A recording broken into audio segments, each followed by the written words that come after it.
to solve. Finally, I said, you know what, Diana? I don't really care what your marketing messages are. You didn't have the permission to send me all this stuff. We had one first date, now you want to get married. Not going to happen. I scrolled down to the bottom page and I clicked remove from friends. Game over. She doesn't exist, except for I tell the story a lot. But aside from that, she doesn't exist, right?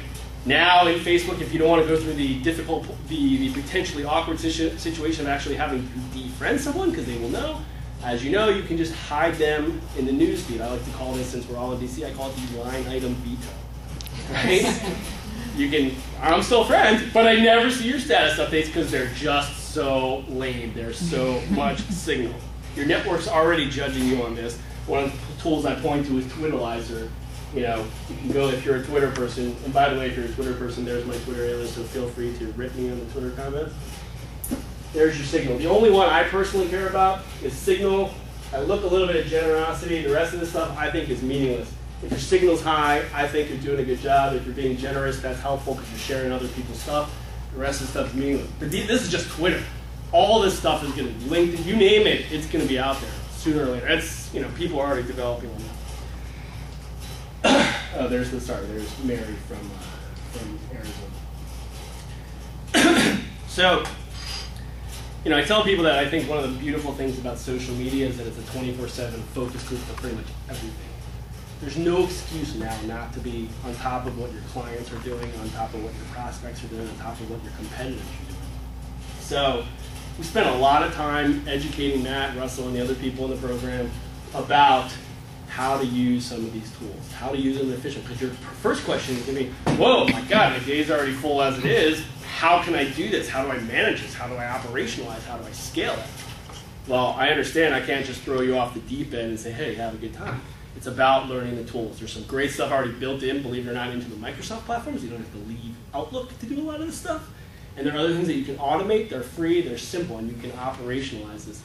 Excuse me. So we spent a huge amount of time figuring out how can we listen, because, you know, to be a little bit sort of not crass, but a little bit cliche about it, I say, look, listening is really the new marketing. Marketing used to be about, hey, I'm just going to shout at you. But now really the first step is, because everyone else is talking about this stuff, if you can filter out the noise, keep that high fidelity signal up, listen, you'll know what's going on, because the worst scenario is you're the last guy to know, right? And or your clients call you and say, hey, what's this all about? You're like, talking about. Which would you rather be? So we set up these proactive and reactive listening devices. And I made these guys work. One thing, you know, I don't know if any other Microsoft people have done this, but one thing I learned in any program I ran for Microsoft is that nothing motivates partners to execute more than publicly sending out stack rankings of performance. Nobody likes to be at the bottom, I've realized, so it actually motivates people more than else. Sorry guys, you guys are just a massive test bed, and that's what I figured out. So that's exactly what we did. Every single week, this is just a snapshot, they got really good at the end, so it's okay. But actually every 2 weeks. Every 2 weeks, yeah, roughly.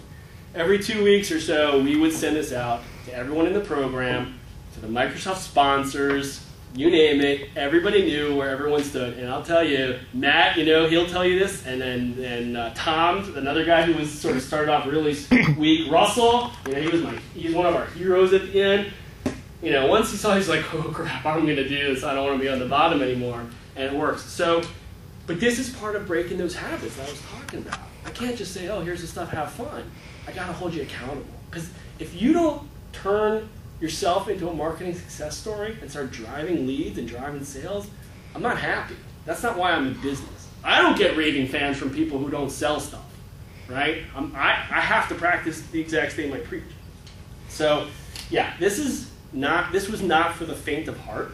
It required commitment, and it required dedication, and it required a willingness to take a public beating, which I'm really good at. So there you go. So by the time we by the way, this was only the first 2.5 months. So, but by the time we came to December, their final homework, their final exam for the first part was build a strategic blueprint of your new community-driven marketing. As a fancy consultant, I need some sort of term that I invented myself, so that's the language.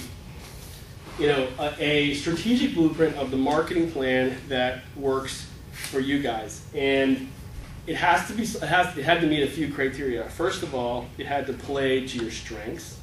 I don't want you to do something that you're not capable of doing. I'm not going to let you fail. That won't happen.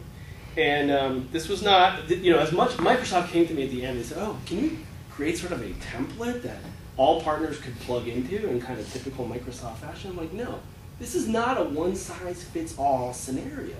Like, there's certain things that you do really well that you don't do well. There's certain stuff you do really well that he doesn't do well. So why would I say, just follow this Microsoft process and you will be fine? No, that's the old habit. The old habit is we can operationalize anything and you just execute it. No, we need to figure out what is it that you do well. Matt came to me in December. I still remember this conversation. It was like December 10th.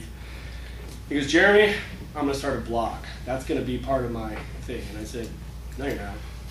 He said, yeah, no, I want to do a blog. I said, I'm not going to let you. I said, what are you talking about? I want to do a blog. I said, nah, I've been blogging for 9 years. I know what it takes to build a blog. There are 160 million blogs out there. There's 650,000 posts a day, which means the blog graveyard is really, really big. You're not a blogger, man. I've seen you write. So he says, okay. He says, well, in college, I really wanted to be like a sports journalist and do broadcasts, and he wanted to be on SportsCenter with Stuart Scott, which is still a noble goal. I think we should keep going for it. He says, well, what if I did a video blog? I'm like, now we're talking. I said, that could be something. Relatively photogenic guy, definitely interesting, very conversational. I said, look, let's do that. So he said, okay, that's going to be part of my strategic blueprint. And as I said, it needs to play to your strengths. It's unique.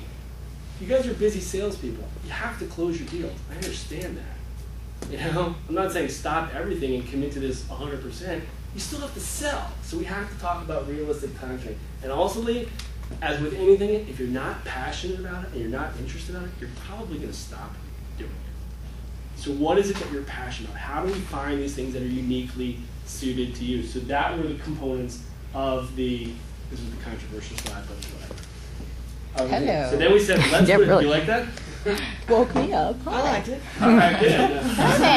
This was a conscious test. As a marketer, never stop marketing is consciously testing, right? And I said, all right, guys, you're going to come back from Christmas vacation, and you're going to just bust your butts, naked or otherwise, bust your butts to execute on the plan that you just built. Because the other thing I saw in my Microsoft era was Microsoft does a lot of planning, but then they kind of leave you hanging. They also don't hold you accountable. So it's a two-way street. They say, oh, go do this.